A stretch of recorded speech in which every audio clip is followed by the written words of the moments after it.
बिटिआरनि लेङाइ गाहाय गबिन्द चन्द्र बसुमतारिया बुंदों दि गोनांथि जायोब्ला इउपिपिएल दोलोआ हारसिङैनो बिसायख'थि गेलेगोन नाथाय प्रमद बर'आ दासिमबो बेनि सायाव रोखा खेंफोरथि होनायखौ नुनो मोनाखै।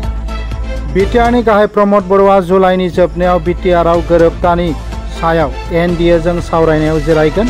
प्रमद बर'आ पर्बत जरायाव सोमावसारनायनि जाहोनाव थार्मेल पावार प्रजेक्टखौ धुबुरियाव लांनाय खामानिखौ फोसावनायखौ साननैसो दोनथ'नो गिबि मन्थ्रिखौ खावलायो। बर' रायजोआव सुबुंफोरा बुजिनो माखासे सम नांगोन। बे समावनो बिटिआरआ खाबु गोनां दोलोफोरनि मोनसे थाखोआ सरासनस्रा सुबुंफोरखौ राजखान्थियारि थुलुंगानायनि थाखाय बाहायगासिनो दं होननानै बिथाङा बुंथिबावो। बेनिखायनो दैदेनगिरिया गिबि मन्थ्रिखौ बे बिथिङाव थिरांथाखौ दसे समनि थाखाय दोनथ'नो खावलायदों। बिटिआरनि गाहाय प्रमद बर'आ रौता गेरुवायाव इउपिपिएल दोलोनि गेदेर बुथ जथुम्मायाव बाहागो लानानै बे बिबुंथिखौ होदोंमोन। बे हाबाफारियाव रौता परिषद बियाबनि मोन 95 बुथनिफ्राय 5,000 सुबुंफोरा बाहागो लादोंमोन। 40টা সমষ্টিত বুথ সন্মিলনী চলি আছিলে, কিন্তু ইয়াত বেনিফিচিয়াৰী মিট হোৱাৰ কাৰণে বুথ সন্মিলনীটো অলপ পিছুৱাই আহিছিলে আৰু আজি ৰৌতাৰ বুথ সন্মিলনীত মই উপস্থিত হৈছোঁ। আমাৰ কেন্দ্ৰীয় নেতৃবৃন্দ আছে, বহুত সুন্দৰ এটা পৰিৱেশ। আৰু ৰৌতা সমষ্টি আগত যিমান ভোটত আমি জিকিছিলোঁ, এইবাৰ ইয়াতকৈ বহুত বেছি ভোটত জিকাৰ কাৰণে এটা পৰিৱেশ হৈছে। মই চবকো দেখিবলৈ পাই খুব আনন্দ হৈছে কি আগত 2020 চনত আমাৰ বুথ কমিটিবিলাক ইমান শক্তিশালী নাছিলে, প্ৰাইমাৰী কমিটিবিলাক, কিন্তু এতিয়া ইউপিপিএল দল হিচাপে আমাৰ booth committee, primary committee, block committee বহুত শক্তিশালী হৈছে। আৰু ৰাইজে আমাৰ যেনেকৈ ৰাইজে মৰম দিছে, আমাৰ ইউপিপিএলৰ কাৰ্যকৰ্তা কৰ্মকৰ্তাসকলো আৰু অধিক শক্তিশালী ৰূপত কাম কৰি আছে। মই সকলোকে এটাই অনুৰোধ কৰিছোঁ যে আমি ৰাইজক সেৱা কৰিবলৈ আহিছোঁ। বড়োলেণ্ড অঞ্চলৰ ৰাইজে সংগ্ৰামৰ কাৰণে বিভিন্ন কাৰণত 30-40 বছৰ পিছুৱাই আছিলে। 2020 চনত শান্তি অহাৰ পিছত এতিয়া আমি আমাৰ ৰাস্তা ঘাট, দলং, স্কুল, কলেজৰ কথা, সমাজৰ কথা, ভাষা, সংস্কৃতি, জাতিৰ কথা ভাবিবলৈ সময় পাইছোঁ। গতিকে আমাৰ দলৰ কাৰ্যকৰ্তাসকলে, যদিও ৰাজনৈতিক দলৰ কাৰ্যকৰ্তা, নিজৰ নিজৰ জনগোষ্ঠী, নিজৰ নিজৰ সমাজক আগুৱাই নিয়াৰ কাৰণে চৰকাৰক ব্যৱহাৰ কৰি, চৰকাৰৰ যিটো শক্তি এইটো ব্যৱহাৰ কৰি নিজৰ নিজৰ জনগোষ্ঠীক আগুৱাই নিয়াৰ কাৰণে কাম কৰিবলৈ মই চবকে অনুৰোধ কৰিছোঁ।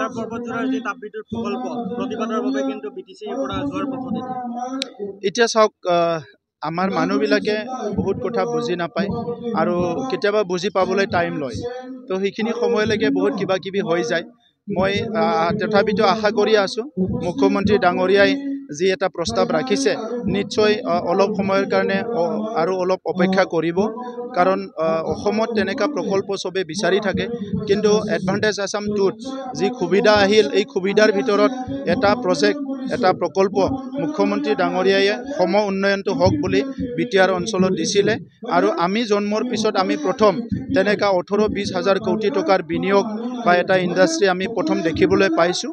আৰু ছ'চিয়েল মিডিয়া, ইউটিউববিলাকত যেনেকুৱা দিছে তেনেকুৱা ধৰণৰ কোনো নহয়, কাৰো তাত আধা কথাও মাতি যোৱা নাই। কিন্তু কিছুমান মানুহবিলাকে অলপ সুবিধাবাদী হিচাপে ৰাজনীতিক কাৰণত বা বিভিন্ন তেখেতসকলে জনা কিছুমান কাৰণত এইবিলাক গণ্ডগোল লগাই আছে। মই আশা কৰিছোঁ তেখেতসকলে পুনৰ এইটো বিবেচনা কৰিব আৰু আমি তাত স্থাপন কৰিব পাৰিম। গোবিন্দ বসুমতাৰীয়ে কৈছে যে আমাক ইউপিপিএলৰ কাৰো দৰকাৰ নাই, গতিকে এই দৰকাৰ নোহোৱা যিটো কথা, সেই কথাক লৈ বিপিএফে কিন্তু বিজেপিৰ লগত লগ হ'ব পাৰে নেকি? কাৰণ চাওক, এতিয়া নিজৰ নিজৰ দলীয় নেতাসকলে নিজৰ নিজৰ কথা কৈ আছে, এইটো ইমান কেমেষ্ট্ৰি নাই তাতে। আপোনালোকে নাভাবিব তাত কিবা এটা ডাঙৰ ৰিয়েকশ্যন কেমেষ্ট্ৰি আছে।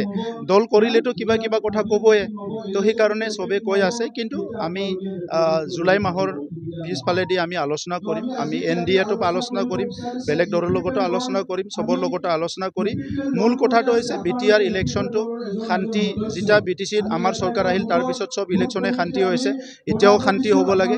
চব জাতি জনগোষ্ঠীৰ মানুহে মুকলিকৈ ভোট দিবলৈ এটা পৰিৱেশ পাব লাগে।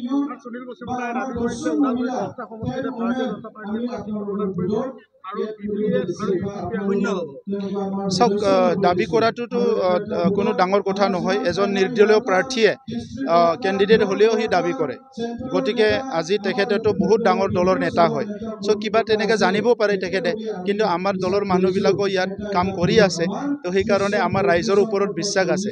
ওদালগুৰি ডিষ্ট্ৰিক্টৰ ৰাইজৰ ওপৰত আমাৰ বিশ্বাস আছে আৰু ওদালগুৰি ৰাইজৰ প্ৰতি আমাৰ শ্ৰদ্ধা আছে।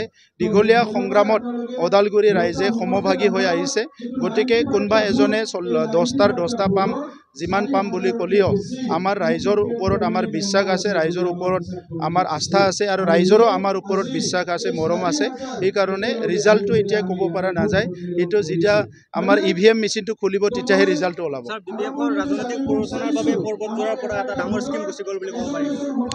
মই ক'ব নিবিচাৰোঁ, আপোনালোকে কৈছে যেতিয়া এইটোৱে হ'ব পাৰে। মাজবাটনিफ्राय जतिनाथनि रिपर्ट NBT लाइव।